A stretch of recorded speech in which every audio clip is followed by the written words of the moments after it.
Hi everyone, today we're going to be looking at the work of Claude Monet, a French artist. He was born in Paris on November the 14th, 1840, and he became a very famous painter. He developed a style of painting called Impressionism. As a child, Monet did not like school. He loved to spend his time walking along the beach. At school, he learned to draw funny cartoons of people, and by the time he was 15, he was selling his cartoons. At 19, Monet decided to leave home and travel to Paris to learn how to paint. He made friends with lots of other painters, and together they developed a new style of painting which would change the art world forever. Monet's paintings are not like photos, but when you look at them, you get the impression of life and movement. That's why Monet is called an impressionist. When Monet painted, he didn't mix all his colors on the canvas. He'd paint in blobs of color. At first glance, this wouldn't look like anything, just a big mess. But when one stood back from the painting, you would be able to see the whole picture. Monet liked to live in places with beautiful gardens. When he grew old, he built a Japanese bridge and a water lily pond in his biggest and most beautiful garden in Giverny, France. There he stayed for his last 12 years of life, painting his bridge and water lilies over and over and over again. He loved to go outside and sit in front of what he was painting. He loved to look at all the different changing colors, and he'd paint the same thing at different times of the day to see how the light would affect it, just like these haystacks. Sadly, several years before he died, Monet lost his sight. His stepdaughter had to stand beside him and select the colors for him to use. Monet continued to paint almost to the time of his death on December the 5th, 1926.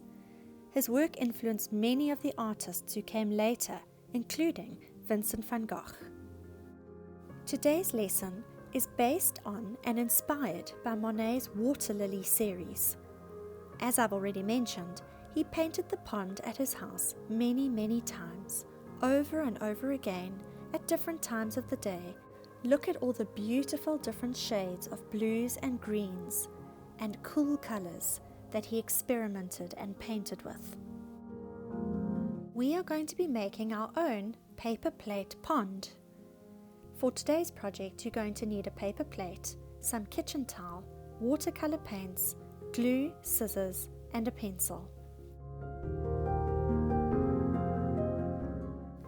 Start your project by tracing around your paper plate onto your piece of kitchen towel.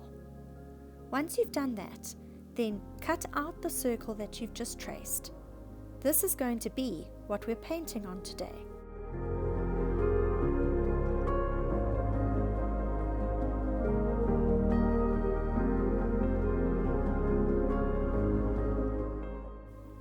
Once you've got your cut out circle of kitchen towel, you're going to glue it onto your paper plate. But before you do that, you can split your paper towel in two. Cover the paper plate with glue, making sure that you've got plenty to go around. Go right to the edges of your plate. And then once you've done that, very carefully position your paper towel in the center of your plate and stick it down. Get into all the little corners and the crevices and make sure that it's stuck down nice and firmly. Now it's time for the painting. We want to make our paint quite watery, and as you put it on the kitchen towel, you'll see that it kind of runs and bleeds. That's what we want. We want that watery effect of a pond. If you look at Monet's water lilies, you'll notice that the colors he used were cool colors. Lots of different tones of green and blue. In his paintings, there's also a tiny bit of pink and purple. So you can do the same. Do blobs of cool colors with lots of water all over the kitchen towel. Let the colors bleed into each other and mix into each other naturally. That's okay, because this gives the lovely watery effect of the pond that we're looking for. Make sure that you cover the whole plate with your paint, right to the edges.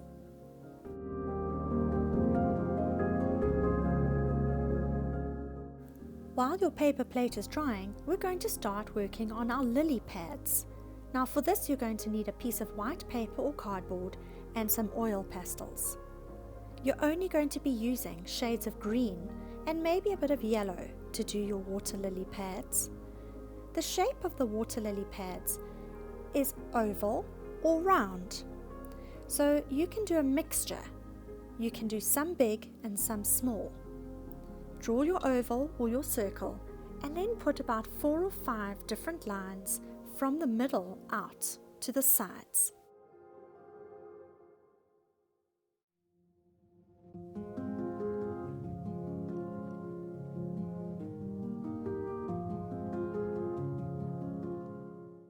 Once you finish drawing your lily pads, we're going to paint over them using quite a watery wash.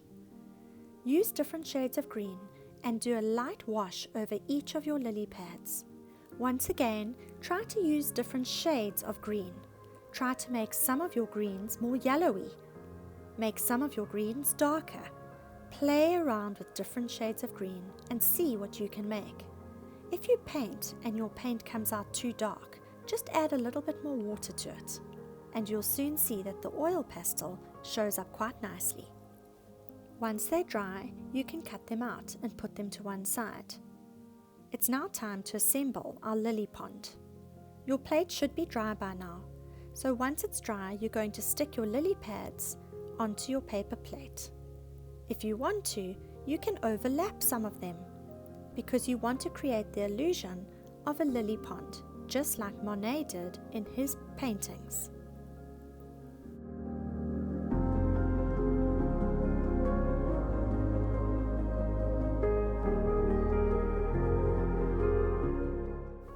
Now the last thing our lily pond needs are a few water lilies, and for this I'm using different shades of pink tissue paper. Now if you've got tissues at home, you can also use these. You're going to tear off little bits of tissue paper, scrunch them up, and put them all over your plate.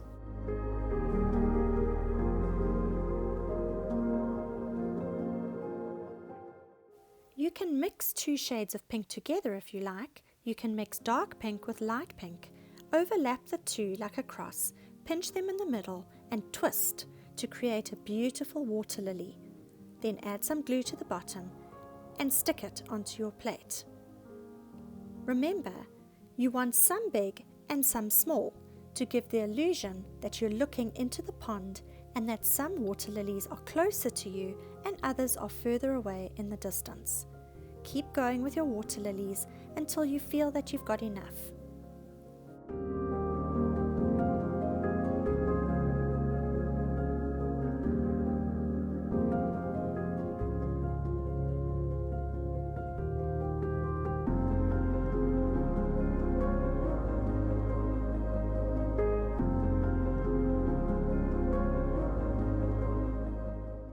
And there you have it, your own beautiful Monet-inspired water lily pond. If you've enjoyed this project, please don't forget to like, share and subscribe. Keep being creative.